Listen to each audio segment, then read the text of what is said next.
Melanjutkan pertemuan yang kemarin, bab kedua tentang hormat dan patuh kepada orang tua dan guru. Yang kita bahas sekarang adalah Quran Surat Luqman ayat 13 sampai 17. Kita baca terlebih dahulu. A'udzubillahi minasyaitonirrajim. Bismillahirrahmanirrahim. Wa idh qala Luqmanu libnihi wa huwa ya'idhuhu ya bunayya la tusyrik billah. Inna syirka la dzulmun adzim. Artinya, dan ingatlah ketika Luqman berkata kepada anaknya ketika dia memberi pelajaran kepadanya, "Wahai anakku, janganlah engkau mempersekutukan Allah. Sesungguhnya mempersekutukan Allah adalah benar-benar kezaliman yang besar." وَوَصَّيْنَا الْإِنسَانَ بِوَالِدَيْهِ حَمَلَتْهُ أُمُّهُ وَهْنًا عَلَى وَهْنٍ وَفِصَالُهُ فِي عَامَيْنِ أَنِ اشْكُرْ لِي وَلِوَالِدَيْكَ إِلَيَّ الْمَصِيرُ. Dan kami perintahkan kepada manusia agar berbuat baik kepada orang tuanya. Ibunya telah mengandungnya dalam keadaan lemah yang bertambah-tambah dan menyapinya dalam usia 2 tahun. Bersyukurlah kepadaku dan kepada kedua orang tuamu, hanya kepada aku kembalimu. Wa in jahadaka ala an tusyrika bi ma laysa laka bihi ilmun fala tuti'huma wa sahibhuma fid dunya ma'rufa wattabi' sabila man anaba ilayya summa ilayya marji'ukum fa unabbi'ukum bima kuntum ta'malun. Dan jika keduanya memaksamu untuk mempersekutukan aku dengan sesuatu yang engkau tidak mempunyai ilmu tentang itu, maka janganlah engkau menaati keduanya, dan pergaulilah keduanya di dunia dengan baik, dan ikutilah jalan orang yang kembali kepadaku, kemudian hanya kepadaku tempat kembalimu. Maka akan aku beritahukan kepadamu apa yang telah kamu kerjakan.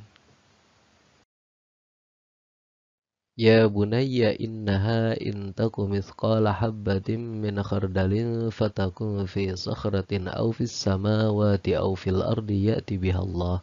Innallaha latifun khabir. Luqman berkata, "Wahai anakku, sungguh jika ada suatu perbuatan seberat biji sawi dan berada dalam batu atau di langit atau di bumi, niscaya Allah akan memberinya balasan. Sesungguhnya Allah Maha Halus, Maha Teliti."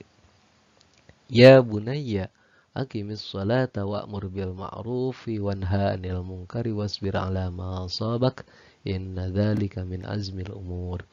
Wahai anakku, laksanakanlah salat dan suruhlah manusia berbuat yang ma'ruf dan cegahlah mereka dari yang mungkar.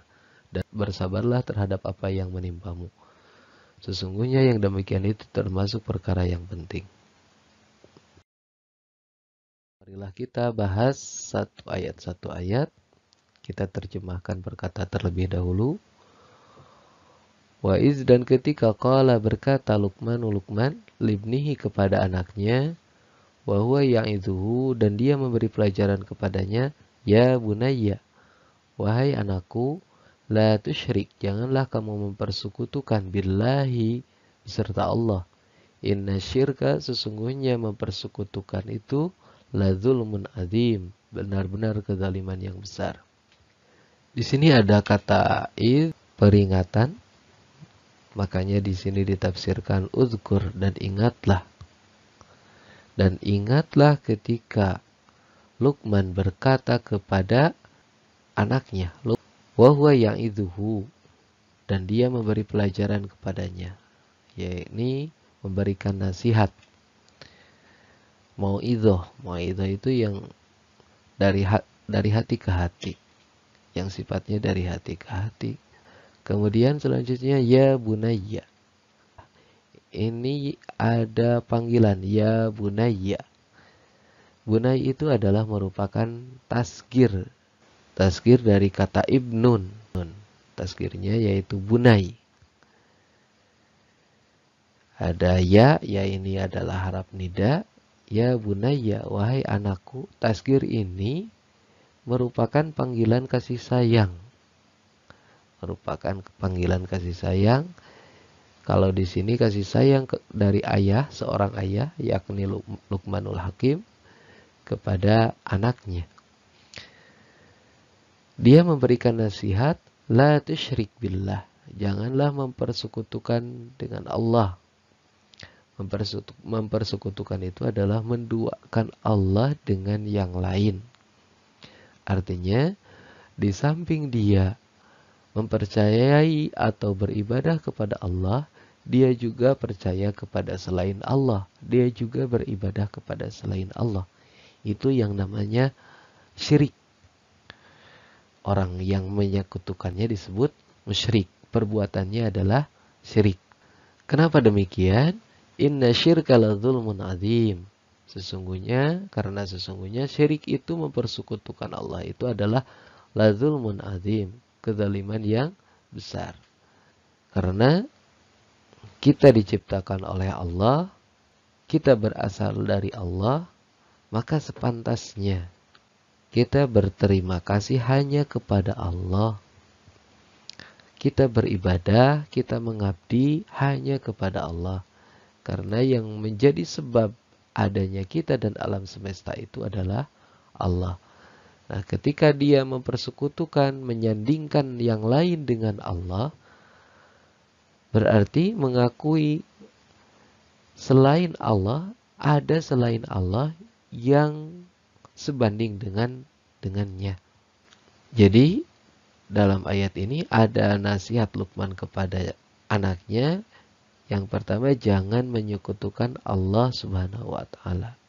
Nah, di sini ada kata yaitu, mauidhah adalah nasihat yang menyangkut berbagai kebajikan dengan cara menyentuh hati, dengan menyampaikan yang lemah lembut dan tidak membentak. Kata bunai ini merupakan panggilan sayang, yang tadi adalah tazkir itu. Ayat selanjutnya, wa wasaina, dan kami wasiatkan al-insana kepada manusia biwalidayhi terhadap kedua orang tuanya, hamalathu ummuhu, ibunya telah mengandungnya, wahnan, dengan kelelahan, ala wahnin, di atas kelelahan, wa fisaluhu, dan dia menyapihnya, fi amaini, dalam 2 tahun, anishkurli, agar kalian bersyukur kepadaku, wali walidaik, dan kepada orang tuamu, ilayya, hanya kepadaku, al-masir, tempat kembali. Di sini kami wasiatkan, kami di sini adalah Allah. Kami di sini adalah Allah, berbeda. Jadi ini adalah jumlah mu'taridoh, kata selangan. Yang tadi adalah perkataan Luqman, sekarang adalah perkataan Allah. Allah mewasiatkan kepada manusia biwalidayhi hamalathu ummuhu, terhadap kedua orang tuanya, hamalathu ummuhu. Jadi Allah mewasiatkan kepada manusia, wasiatnya adalah orang tuanya. Jadi harus menjaga orang tua. Kenapa demikian? Alasannya di sini, alasannya adalah hamalathu ummuhu, karena ibunya telah mengandungnya. Wahnan ala wahnin, wahnan dengan kelelahan, ala wahnin, di atas kelelahan. Di sini ada kelelahan, kemudian kelelahan lagi. Jadi bertumpuknya kelelahan. Di sini ada tafsiran, tafsir Jalalain, do'afat lihamlin, sangat lemah. Ibu itu sangat kelelahan. Karena apa? Karena telah mengandung. Sangat lemah, kelelahan, karena telah melahirkan. Dan karena telah mengurus kita. Jadi ada tiga fase di sini yang mengakibatkan orang tua kita sangat capek, karena orang tua kita, ibu kita telah mengandung kita. Kemudian yang namanya mengandung itu sangat lelah sekali. Badan kita misalnya, coba bayangkan badan kita sebesar ini, kemudian kita membawa beban terus kemana-mana. Bayi rata-rata minimal 3 kilo lah. normalnya 3 kilo lebih, kita bawa beban 3 kilo di perut kita, coba bayangkan. Kemanapun kita berjalan, kita jongkok, kita berbaring, kita tidur pun dibebani oleh 3 kilo ini. Gimana rasanya? Ya, sehingga ibu kita merasa kelelahan. Kemudian dalam proses melahirkan. Dalam proses melahirkan itu adalah perjuangan hidup dan mati. Tidak sedikit orang atau seorang ibu yang meninggal ketika dalam proses melahirkan. Selanjutnya, kelelahan lagi ibu itu dalam masa mengurus kita. Dari mulai lahir, ya, apapun yang dilakukan oleh bayi, ibu tetap sabar, tetap memelihara kita. Dia menyusuinya, memberi makan, menggendong, bahkan awal-awal lahir itu, yang namanya awal-awal lahir itu, tidurnya tidak menentu. Kadang-kadang malam-malam itu bangun, siang-siang tidur, kan gitu. Bagaimana kalau rewel, kan gitu. Jadi harus kita bayangkan bagaimana letihnya seorang ibu ketika mengurus kita. Dari mulai mengandung, kemudian melahirkan, selanjutnya mengurus kita. Wa fisaluhu, dan ia menyapihnya fi amaini, dalam masa 2 tahun. Ini adalah kewajarannya, idealnya maksimal menyusui itu adalah 2 tahun. Jadi setelah 2 tahun dianjurkan supaya disapi, diberhentikan. Jangan sampai terus menyusui. Oleh sebab itu, karena dia telah mengurus kita, anishkurli, kalian harus bersyukur kepadaku. Tadi diceritakan orang tua, tapi yang pertama diungkapkan adalah kalian harus bersyukur kepadaku. Karena yang menjadi musabbibul asbab, penyebab pertama adalah Allah Subhanahu wa Ta'ala. Maka ya sepantasnya kita yang harus didahulukan adalah bersyukur kepada Allah. Di samping itu, selain bersyukur kepada Allah, kita juga diperintahkan untuk berterima kasih kepada penyebab yang kedua, yaitu kedua orang tua, wali walidayya, dan kepada orang tuamu. Jadi bersyukur kepada Allah dan berterima kasih kepada orang tua. Selanjutnya, ilayyal masir.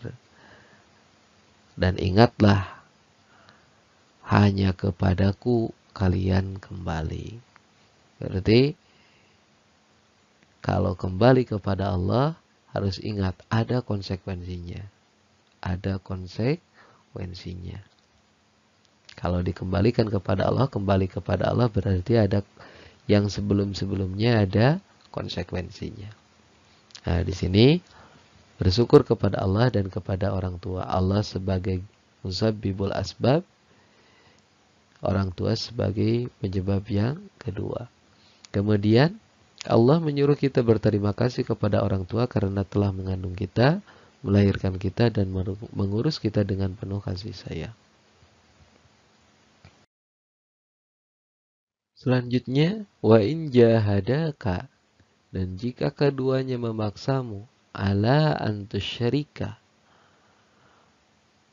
untuk mempersekutukan bi denganku, ma laisa laka bihi ilmun, sesuatu yang tidak ada pengetahuan bagimu tentang hal itu. Fala tuti'ahuma, maka janganlah kamu menaati keduanya. Tetapi wasahibuhuma, tapi tetap wasahibuhuma, dan pergaulilah keduanya. Fid dunya, di dunia, ma'rufa, dengan baik. Wattabi, dan ikutlah sabila man anaba, jalan orang-orang yang kembali ilayya, kepadaku. Summa ilayya, kemudian hanya kepadaku, marji'ukum, tempat kembalimu. Fa'unabbi'ukum, lalu akan kuberitahukan kamu, bima kuntum ta'malun, tentang apa yang kalian kerjakan. Selanjutnya ini ada disuguhi satu kasus. Misalnya jika di sini, jika orang tuamu menyuruhmu, memaksamu untuk mempersekutukan aku dengan yang lain, sedangkan ma laisa laka bihi ilmun, tidak ada pengetahuan bagimu tentang hal itu, maka fala tuti'huma, janganlah kalian menaati keduanya. Berarti ketaatan di sini, ketaatan kepada orang tua itu tidak mutlak. Kita menaati orang tua selama tidak mempersekutukan Allah. Berarti kalau perintah itu tidak menimbulkan mempersekutukan Allah, baik hal yang dalam perbuatan yang mubah, itu harus ditaati.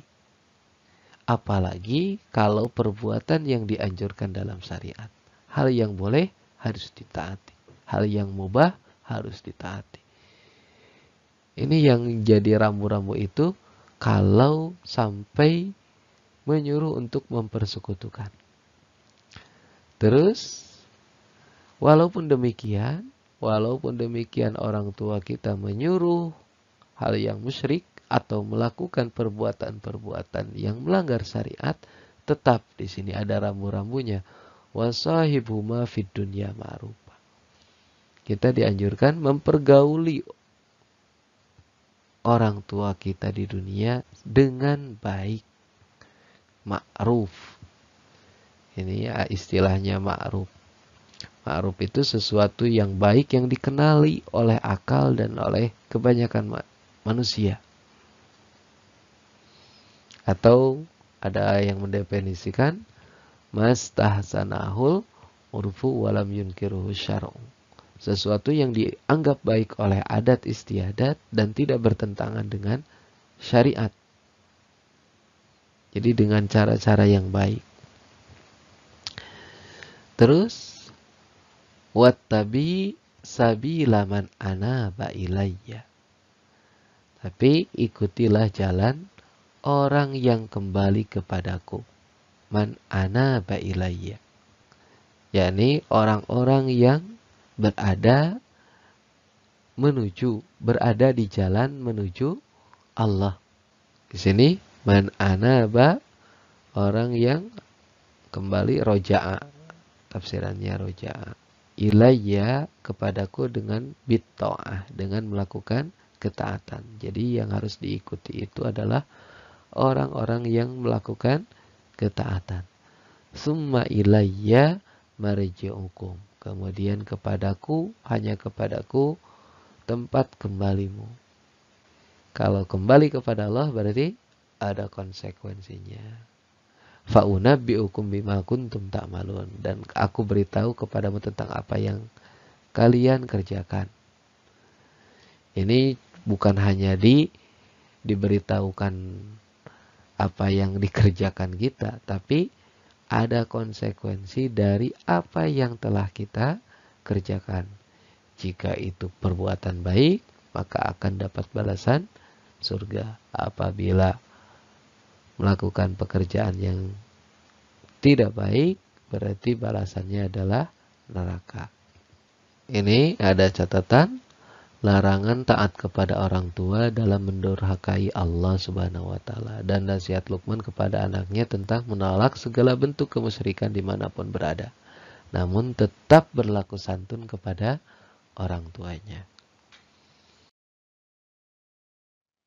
Selanjutnya, ini adalah lanjutan nasihat Luqmanul Hakim kepada anaknya.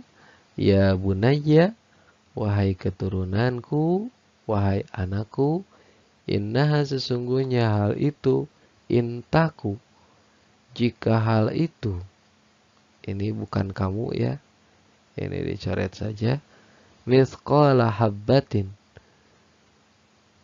seberat biji, min khardalin, dari sawi, fatakun, maka kemudian hal itu, fi sakhratin, di dalam batu, fis samawati, di langit, au fil ardi, atau di dalam bumi, ya'ti, mendatangkan biha, hal itu, Allahu Allah, innallaha, sesungguhnya Allah, latifun, maha halus, khabirun, maha mengetahui. Ini tafsir Jalalain menafsiri hak di sini, domir di sini adalah al-khaslatus sayyi'ah. Jadi adalah hak di sini adalah perbuatan jelek. Dia ada domir yang domir kembalinya itu menurut para ulama itu adalah perbuatan jelek. Sesungguhnya perbuatan jelek itu intaku mithqala habbatin, jika perbuatan jelek itu seberat biji, min khardalin, dari sawi, fatakun, kemudian biji itu, fi sakhratin fis samawat, berada di dalam batu, biji sawi yang hitam, kemudian di atas batu, di dalam batu, batunya itu ada di langit. Kira-kira kelihatan nggak? Nggak mungkin kelihatan. Au fil ardi, atau di dalam bumi. Ada biji sawi yang kecil, kemudian di biji itu di dalam batu, batunya itu ada di dalam perut bumi. Kira-kira terdetek nggak? Nggak mungkin kan? Nah, tapi di sini ya'ti bihallah, Allah akan mendatangkan perbuatan jelek itu. Jadi terjemahnya, fa'il dulu, ini fa'ilnya Allah. Allah mendatangkan perbuatan jelek itu, haknya itu ke sini sama ya. Yaitu perbuatan jelek itu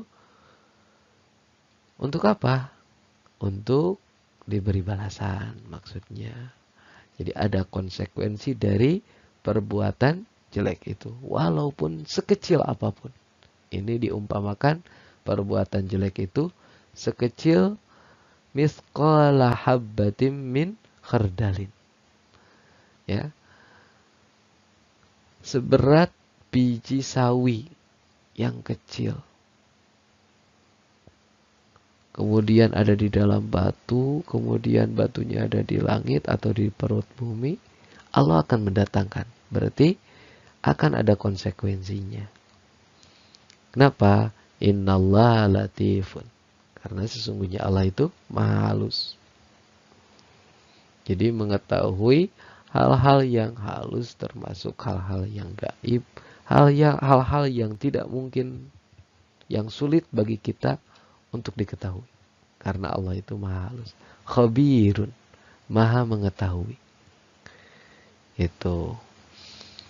Ini yang kedua, catatannya, beramalah dengan baik, karena apa yang dilakukan manusia, dari yang besar sampai yang sekecil-kecilnya, yang tampak dan yang tidak tampak, yang terlihat dan yang tersembunyi, baik di langit maupun di bumi, pasti diketahui Allah. Jadi perbuatan jelek, walaupun bahkan ulama tasawuf itu, walaupun ada dalam hati kita, percakapan hati itu, walaupun ada percakapan di dalam hati, Allah pasti mengetahuinya. Ya. yang belum kita ekspresikan, yang belum kita ucapkan, baru perkataan di dalam hati, Allah sudah mengetahuinya.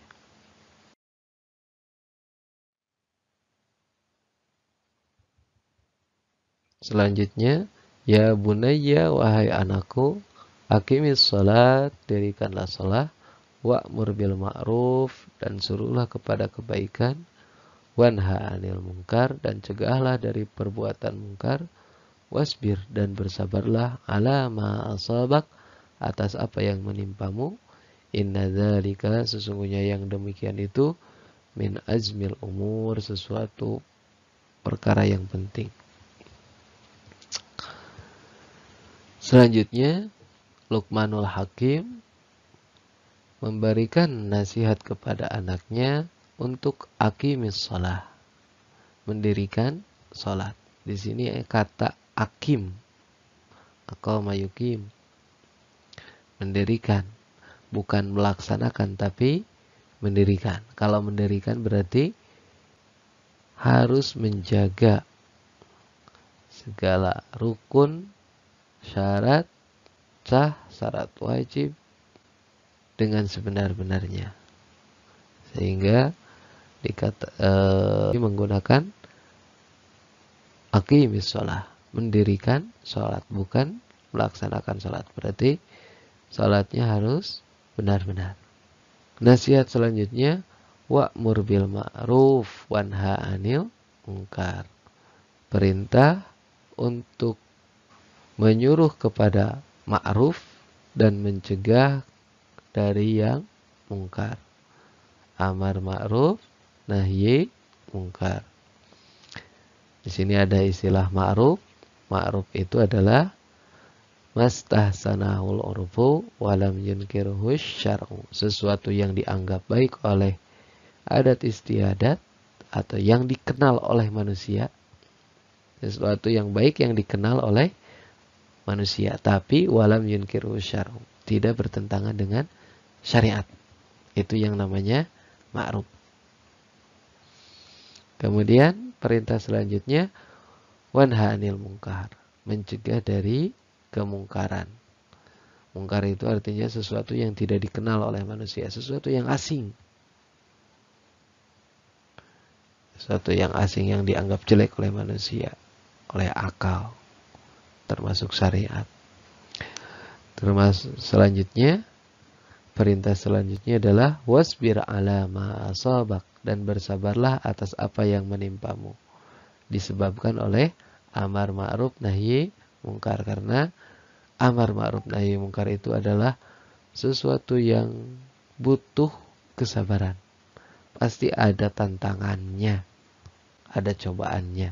Makanya wasbir ala ma asobak, dan bersabarlah atas apa yang menimpa. Inna dzalika min azmil umur, karena yang demikian itu adalah sesuatu yang urusan yang penting. Jadi mendirikan sholat, amar ma'ruf nahi mungkar itu adalah sesuatu yang penting. Selanjutnya, di sini ada catatan perintah untuk mendirikan sholat, memerintahkan kepada ma'ruf, melarang menjauhi kemungkaran, dan bersabar atas musibah.